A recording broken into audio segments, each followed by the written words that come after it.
ഒന്ന് ആലോചിച്ചു നോക്കൂ, നിങ്ങളൊരാളെ സഹായിക്കാൻ ചെല്ലുന്നു, പക്ഷെ തിരികെ കിട്ടുന്നത് വേദനിപ്പിക്കുന്ന ഒരു അനുഭവമാണെങ്കിലോ നിങ്ങൾ എന്തു ചെയ്യും? ആഴത്തിലുള്ളൊരു ചോദ്യമാണ്, അല്ലേ? മനുഷ്യന്റെ അടിസ്ഥാന സ്വഭാവത്തെക്കുറിച്ച് പറയുന്ന ഒരു കിടിലൻ കഥയാണ് നമ്മളിന്ന് കേൾക്കാൻ പോകുന്നത്. അപ്പോൾ ദയ കാണിക്കുന്നത് അതൊരു ബലഹീനതയാണോ? പലരും അങ്ങനെ ചിന്തിക്കാറുണ്ട്. ഈ കഥ ഒരുപക്ഷെ നമുക്കതിനൊരു ഉത്തരം തന്നേക്കും. എന്തായാലും നമുക്ക് നോക്കാം. അപ്പോ കഥ തുടങ്ങുന്നത് ഇങ്ങനെയാണ്. ഒരു സന്ധ്യാസമയം, സൂര്യൻ പതുക്കെ അസ്തമിക്കുന്നു. നല്ല ശാന്തമായൊരു കാട്ടുവഴി. ആ വഴിയിലൂടെ ഒരു പ്രായമായ ആളിങ്ങനെ നടന്നു പോവുകയായിരുന്നു. അങ്ങനെ ശാന്തമായി നടന്നു പോകുമ്പോഴാണ് അദ്ദേഹം പെട്ടെന്ന് നിന്നത്. എന്താണെന്നല്ലേ? വഴിയരികിലൊരു ചെറിയ തീ, അതിനകത്ത് പെട്ടുപോയ ഒരു പാമ്പ്. അത് പുറത്തു കിടക്കാൻ വേണ്ടി പിടയുകയാണ്. അപ്പോ ആ പാമ്പിന്റെ പിടച്ചിൽ കണ്ടപ്പോ ആ മനുഷ്യന് ശരിക്കും സഹതാപം തോന്നി. എങ്ങനെയെങ്കിലും അതിനെ രക്ഷിക്കണം, അദ്ദേഹം മനസ്സിൽ ഉറപ്പിച്ചു. രക്ഷിക്കാനായിട്ട് അദ്ദേഹം എന്തു ചെയ്തു? നേരെ തീയിലേക്ക് കൈ നീട്ടി. പക്ഷേ ആ പാമ്പ് പേടിച്ചിരിക്കുകയല്ലേ, അത് തിരിഞ്ഞ് ഒറ്റ കൊത്ത് അദ്ദേഹത്തിന്റെ കൈയിൽ തന്നെ. അപ്പോ നല്ല കഠിനമായ വേദന എടുത്തിട്ടുണ്ടാവുകയല്ലേ? അദ്ദേഹം ആ വേദനയിലെ കൈയന്ന് വലിച്ചു.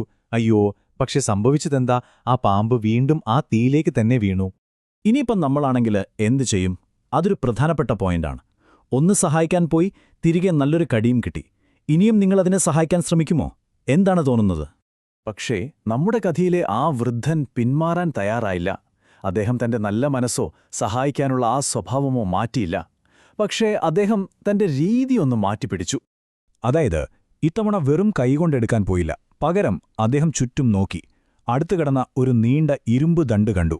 അതെടുത്ത് വളരെ ശ്രദ്ധിച്ച് ആ പാമ്പിനെ തീയിൽ നിന്ന് കോരിയെടുത്ത് സുരക്ഷിതമായൊരു സ്ഥലത്തേക്ക് മാറ്റി. ഇപ്പോ ഇതെല്ലാം കുറച്ചപ്പുറത്തുനിന്ന് ഒരാൾ കാണുന്നുണ്ടായിരുന്നു, ഒരു ചെറുപ്പക്കാരൻ. അയാൾക്കിത് കണ്ടിട്ട് ഭയങ്കര അത്ഭുതം. അയാൾ നേരെ ആ പ്രായമായ ആളുടെ അടുത്തേക്ക് ചെന്നു എന്നിട്ട് ചോദിച്ചു. ആ വൃദ്ധൻ പറഞ്ഞ മറുപടിയിലാണ് ശരിക്കും ഈ കഥയുടെ മുഴുവൻ സാരവുമിരിക്കുന്നത്. അദ്ദേഹം എന്താ പറഞ്ഞതെന്നറിയാമോ?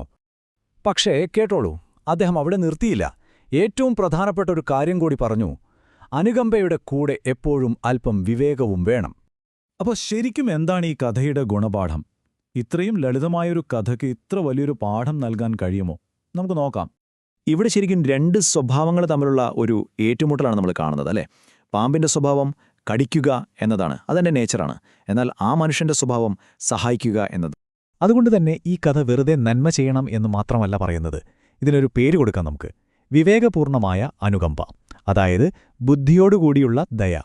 അപ്പോൾ നമ്മൾ ഓർക്കേണ്ട പ്രധാനപ്പെട്ട കാര്യങ്ങൾ എന്തൊക്കെയാ? ഒന്ന്, മറ്റുള്ളവർ മോശമായി പെരുമാറി എന്ന് കരുതി നമ്മുടെ നല്ല സ്വഭാവം നമ്മൾ മാറ്റരുത്. ദയ ഒരു ബലഹീനതയല്ല, അതൊരു ശക്തിയാണ്.